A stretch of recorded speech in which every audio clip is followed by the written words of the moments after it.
Berikutnya, next.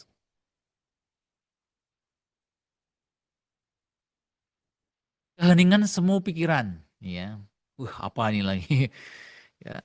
Keheningan batin dan kurangnya pikiran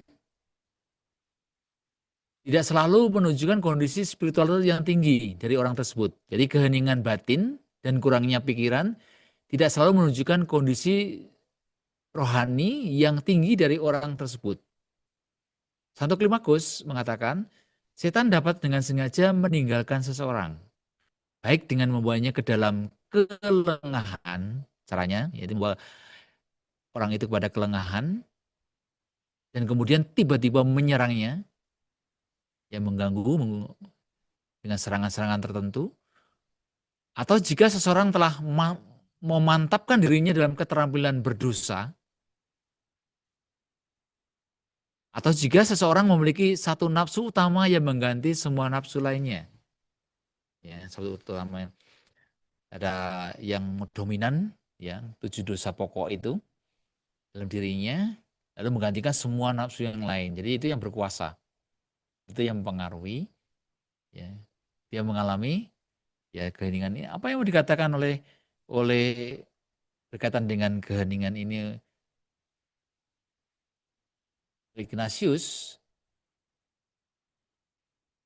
dan dia merujuk kepada Santo Yohanes Klimakus, menurutnya bahwa ia berkali mendengar pengakuan orang-orang tentang bagaimana mereka sering mengamati keadaan ketenangan yang lengkap, yaitu tidak adanya pikiran berdosa. Ini terjadi ketika mereka masih menganut sekte. Jadi kebanyakan dari mereka ini pernah terlibat dalam okultisme, lalu bertobat, dan mulai rajin berdoa, rajin hidup rohani. Ya, ini yang bagian ini berkaitan dengan mereka-mereka ini yang pernah ada ikatan itu. Ya, bertobat, kemudian melepaskan, lalu kemudian juga mengikuti sekte-sekte ya satanik, ya gitu. Mereka bertobat dan mereka umumnya mengalami ini, ya, mengalami ketangan salib dan tidak adanya pikiran berdosa. Ini terjadi pada mereka setelah beralih, ya, awalnya mereka seperti itu. Tapi ketika sudah mulai mendalam hidup doa, dalam hidup rohani, mereka tidak lagi memiliki ketenangan.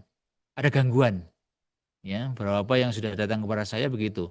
Mereka diteror, ya, untuk ya supaya kembali ke hidup lama. Nah, inilah keheningan semu pikiran, ya, atau keheningan dari si jahat yang sangat berbahaya. Kenapa? Karena di situ ada ketidakpedulian dan kenyamanan yang lengkap, dan pasti menyebabkan pikiran tentang keadaan seseorang yang eksklusif, yaitu kembali untuk menimbulkan kesombongan. Nah, ini yang ditemukan. Berikutnya lagi, next, ya, saluran palsu untuk terhubung langsung dengan malaikat atau Tuhan, dalam tanda petik ya di sana disebutkan, ya, malaikat yang dalam tanda petik, Tuhan yang dalam tanda kutip. Jadi di situ dikatakan sumber pikiran dari Tuhan, dari kerja alami otak kita, atau dari setan. Dalam setiap kasus dikatakan oleh Santo ini sangat susah untuk ditentukan. Ya, ini sumbernya dari siapa. Maka dikatakan jika seseorang sudah mengetahui dengan baik apa itu dosa, lalu kemudian menolak, jadi kita sudah tahu apa itu dosa, ini dosa, dan sebagainya, tapi kita menolak itu, ya, maka setan akan beralih dari pikiran yang jelas berdosa itu, ke pikiran yang secara laten itu berbahaya. Ya, mengatakan minimalitasnya. Dan berdosa yang disebut dari pikiran kanan ke pikiran kiri. Ya. Pikiran kanan itu dari Allah ke pikiran yang kiri. Yang biasanya mengandung kesombongan, tersembunyi. Ketika membedakan pikiran, seseorang terkadang menilai sumber pikirannya dengan benar. Tapi ada waktu tertentu dia menilainya salah. Terkadang terjadi bahwa setan berhasil menampilkan cara tertentu seseorang menerima pikiran itu. Jenis pikiran tertentu yang mirip, sama, persis dengan yang dari Tuhan. Yaitu seolah-olah memperoleh saluran untuk menerima informasi dari Tuhan. Ya. Cara untuk secara jelas mengenali kehendak Tuhan. Ini bukan hanya tentang kesalahan yang terisolasi dalam membedakan pikiran, tetapi juga kasus ketika pikiran-pikiran ini muncul. Yang dianggap sebagai pikiran dari malaikat, yang dianggap sebagai pikiran dari Tuhan, yang sifatnya sistematik, sangat sistematik dan mendesak. Ya, selalu dikatakan mendesak, dia diminta untuk dilakukan. Jika pikiran-pikiran seperti itu muncul satu persatu, itu jarang. Artinya jarang, maka orang tersebut mungkin tidak akan menerimanya. Kalau pikiran itu muncul ketika doa itu hanya satu persatu, umumnya kita langsung menolak. Wah, itu bukan dari Tuhan. Tetapi ketika orang tersebut sudah percaya bahwa ia telah menerima karunia, tanda kutip, bahwa ia memiliki saluran tetap untuk menerima informasi dari Tuhan, maka dia akan berhenti untuk mengevaluasi pikiran-pikiran yang muncul itu secara kritis.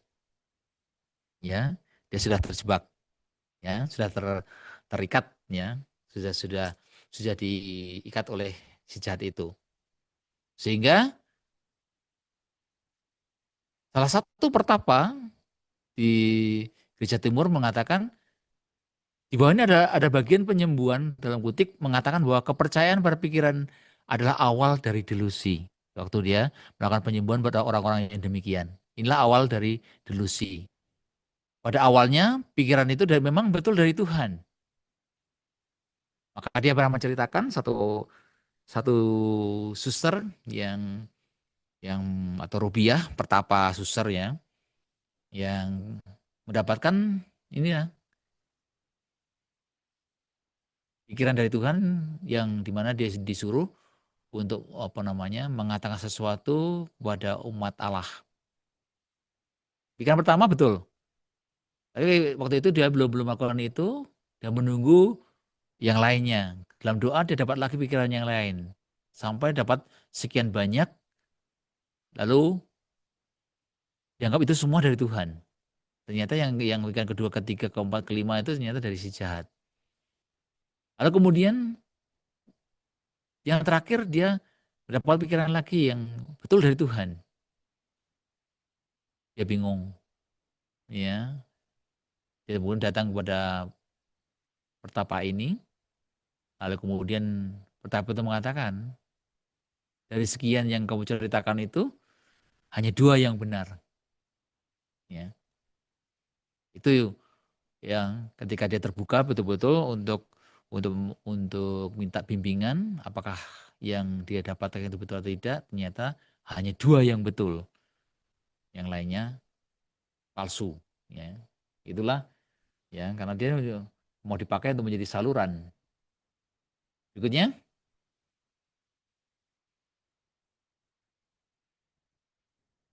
doa delusi dan Yesus yang digitikan di situ. Banyak bapak-bapak pergurun dari Gereja Timur, ya Ortodoks ini, para pertapa modern menulis tentang banyak bahaya praktik yang salah dari doa Yesus dan doa secara umum. Salah satunya itu satu-satu yang mengatakan itu semua, yang menjelaskan dan mengingatkan kita akan bahaya dari praktik yang salah dari doa Yesus dan juga doa secara umum. Next. Ajaran tentang doa oleh Santo Ignatius dan juga menunjukkan bahwa doa harus memiliki 3 sifat ini.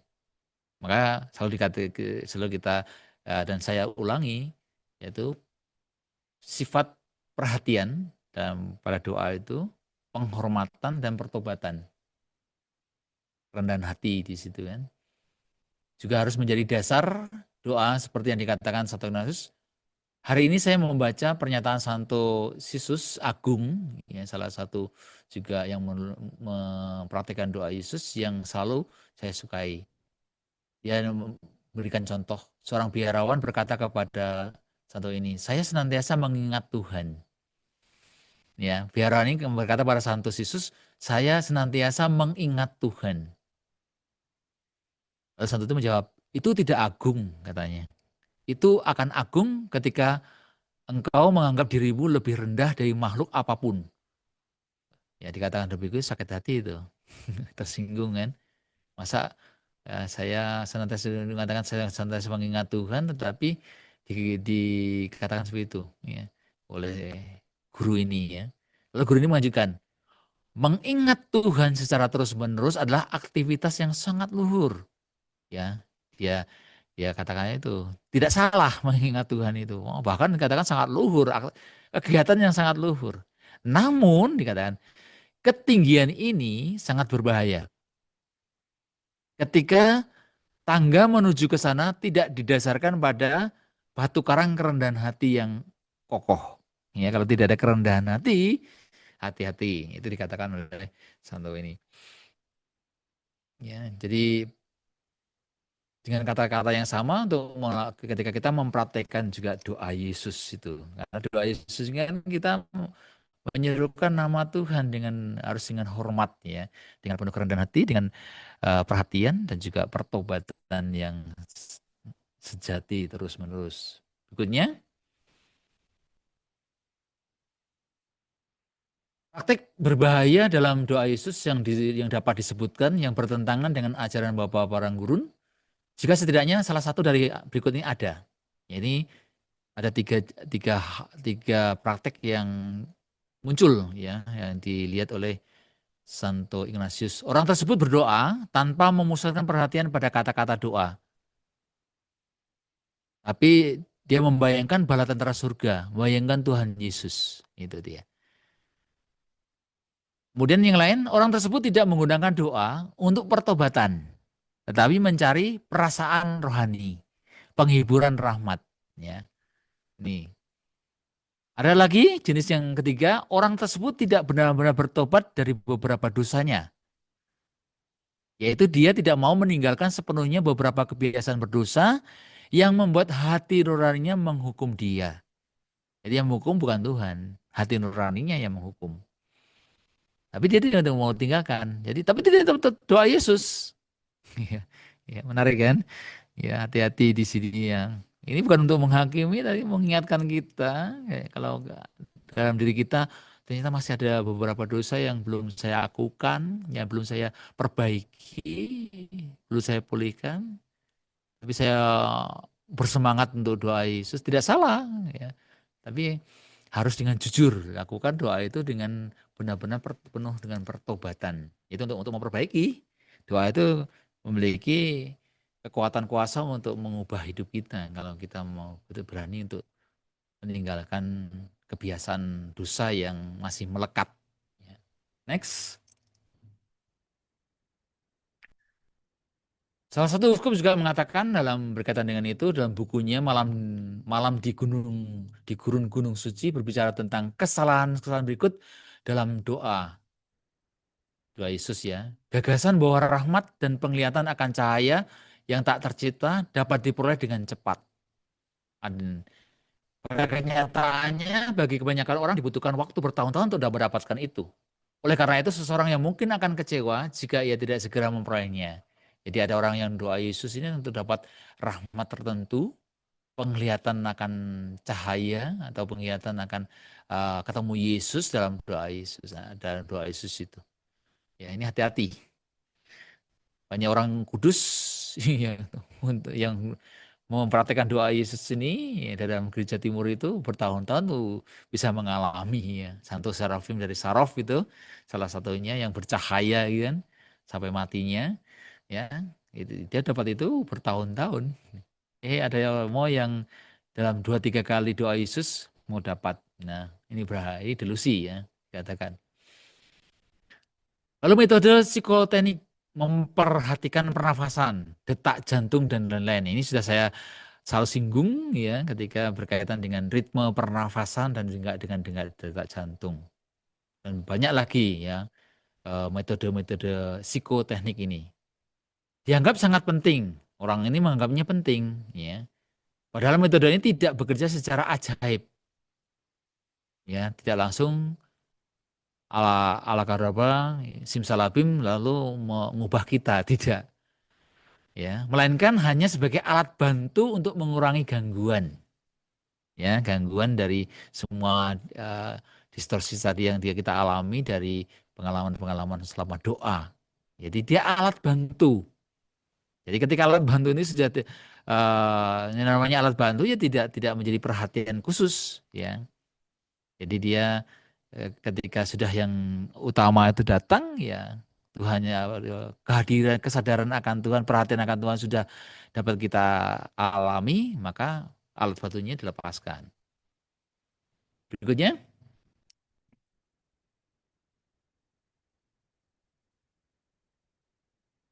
ada yang di situ melompati beberapa tahapan secara pengembangan dalam pengembangan doanya selama pengembangan doa itu.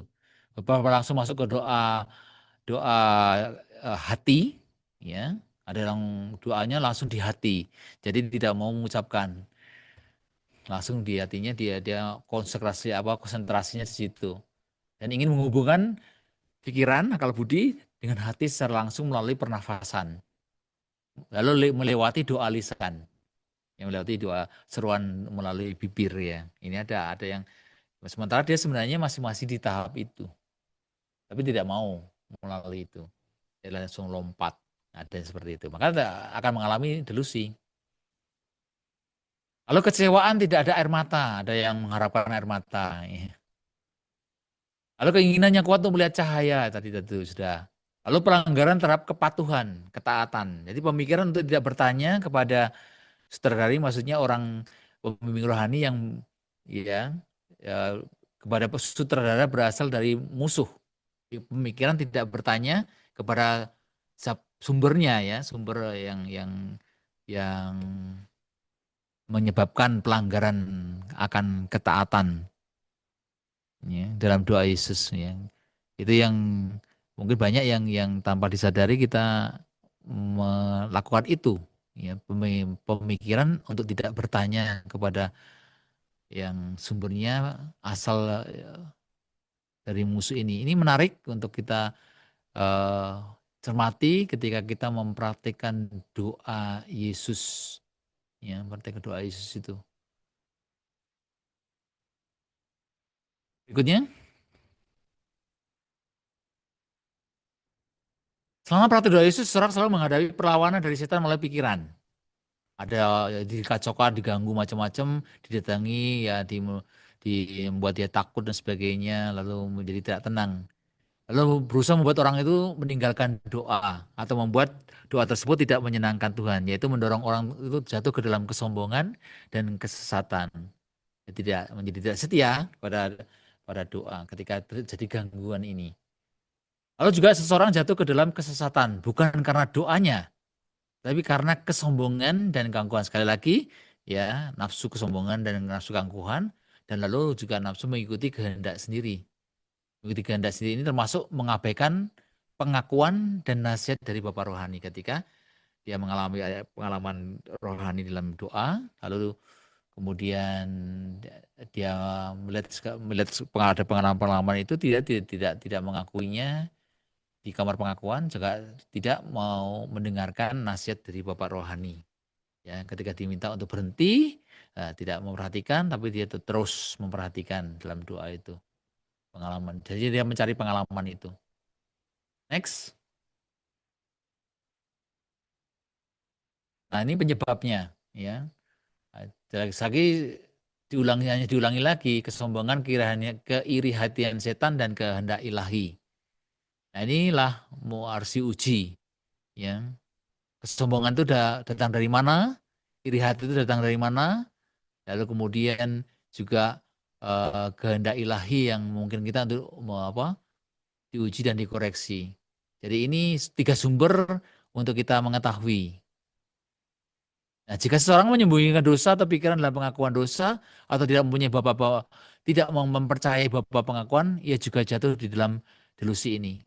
Ketika ada pengalaman-pengalaman dalam doa yang harus diceritakan kepada bapa pengakuan, yang berkaitan dengan yang di atas tadi, dan dia tidak melakukan itu, maka dia akan terus jatuh di dalam delusinya. Next.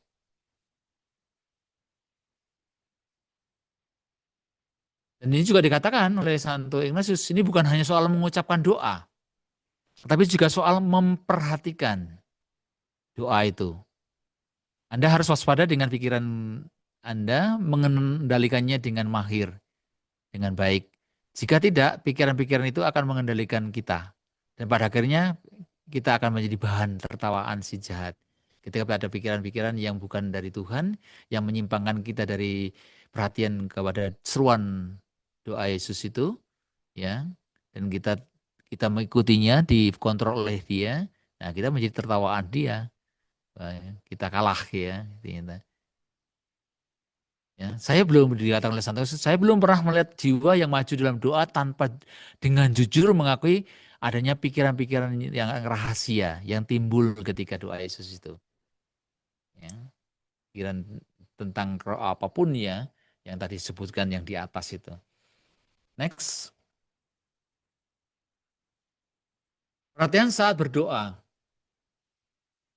Inilah yang dikerjakan, menjaga perhatian terlalu rendah. Apa maksudnya ini? Yaitu memperhatikan lebih kepada teknik berdoa, yaitu tadi yang pernafasan, detak jantung, lalu kemudian cara duduk, ya, semuanya itu. Ketika kita lebih fokus di situ, maka dikatakan di situ ada 3 cara, yaitu dengan doa imajinasi, berdoa dengan penuh perhatian, penyatuan pikiran dengan hati. Itu cara menjaga.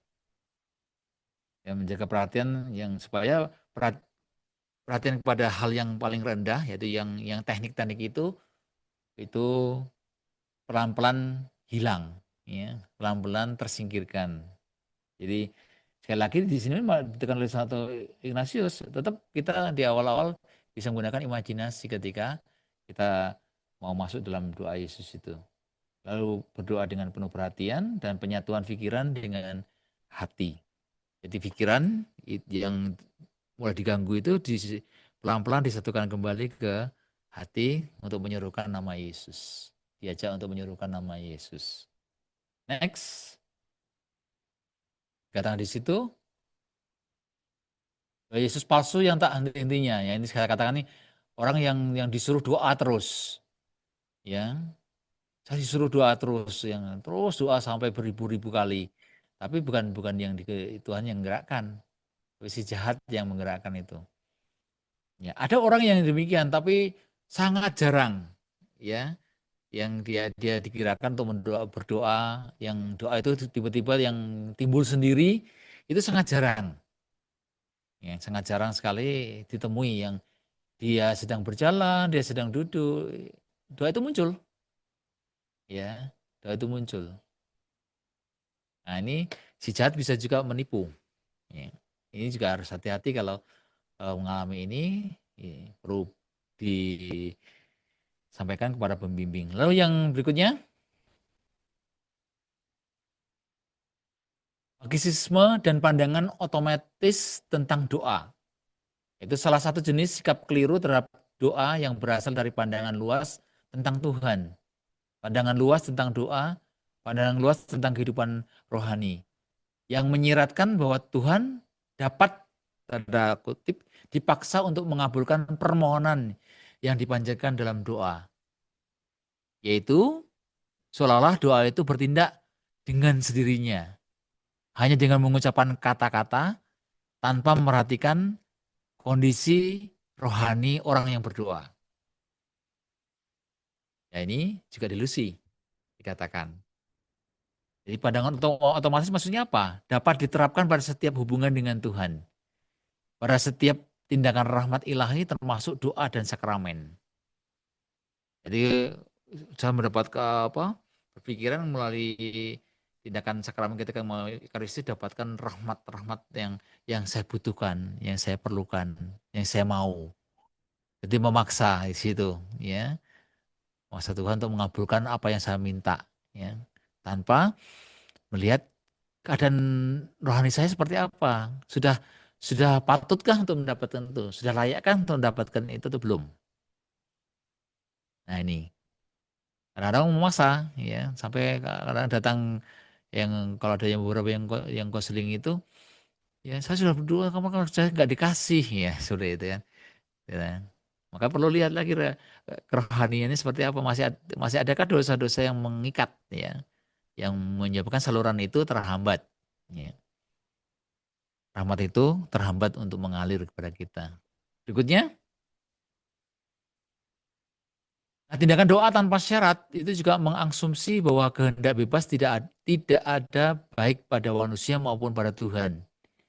Ya, ketika tindakan doa tanpa syarat, ya, bahwa kehendak bebas tidak ada baik pada Tuhan manusia maupun pada Tuhan, dan bahwa Tuhan dapat melakukan sesuatu yang berbahaya dan dapat memperhatikan tekad batin semua orang yang terlibat. Nah, ini delusi ketika ada pikiran seperti ini, ya. Tidak ada orang yang berpikir seperti itu.